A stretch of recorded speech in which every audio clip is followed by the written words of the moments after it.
Yang dimaksud seni menjual adalah sebuah seni yang dapat diterapkan dalam dagang dan hidup untuk dapat mempengaruhi dan membujuk konsumen agar mengikuti apa yang kita kehendaki atau ditawarkan dengan cara yang positif.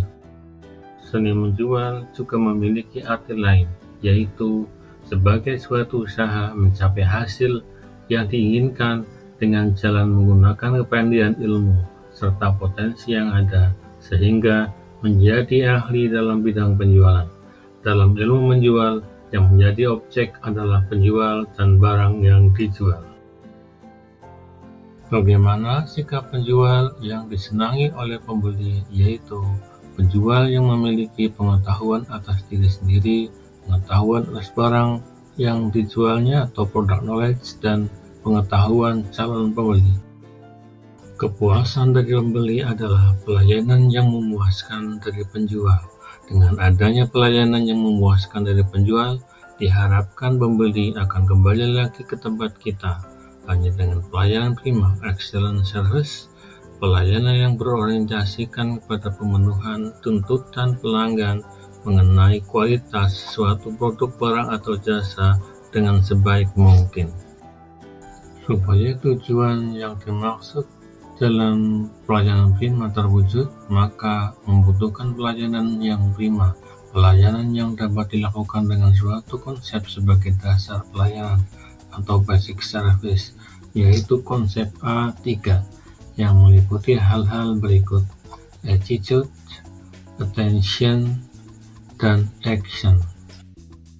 Sikap seorang penjual terhadap pembeli atau konsumen sebaiknya dalam melayani pelanggan dengan penampilan serasi, selalu berpikir positif, dan yang lebih penting adalah sikap menghargai.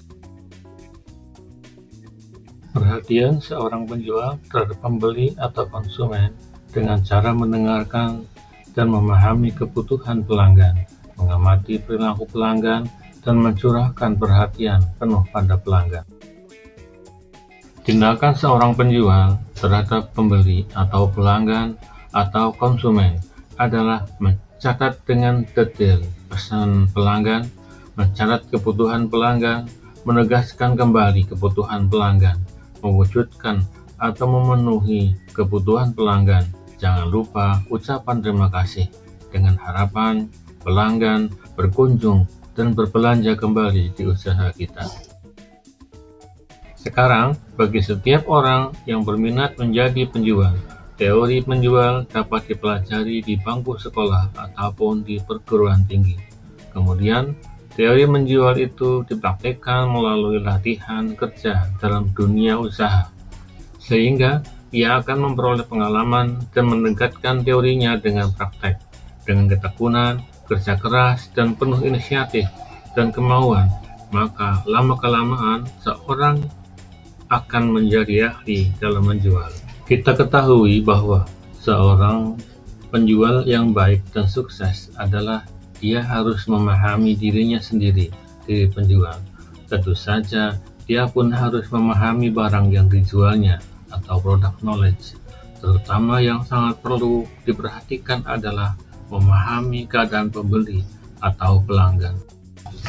Pembeli adalah orang yang terpenting dalam dunia usaha, tidak bergantung pada penjual, justru sebaliknya, bukan pengganggu terhadap pekerjaan kita, tetapi sebaliknya, sebagai tujuan usaha, berbuat kepada kita sebagai suatu hal yang menyenangkan. Jangan kita berbuat sesuatu yang tidak menyenangkan, sebagai dari usaha dan kegiatan kita, bukanlah sebuah benda yang beku, melainkan seorang manusia berdarah daging dengan perasaan dan emosinya seperti kita sendiri. Bukanlah lawan berdebat, tetapi teman yang bersahabat, yang membawa kebutuhan kepada kita dan merupakan pekerjaan untuk kita untuk memenuhinya. Orang yang harus dilayani dan dimengerti dengan penuh perhatian adalah orang yang mungkin membuat keuntungan bagi pendapat kita, adalah jiwa penghidupan bagi dunia usaha kita. Demikian untuk kuliah hari ini. Terima kasih atas perhatiannya, mudah-mudahan bermanfaat. Jangan lupa sampaikan salam saya untuk keluarga Anda di rumah. Wassalamualaikum warahmatullahi wabarakatuh.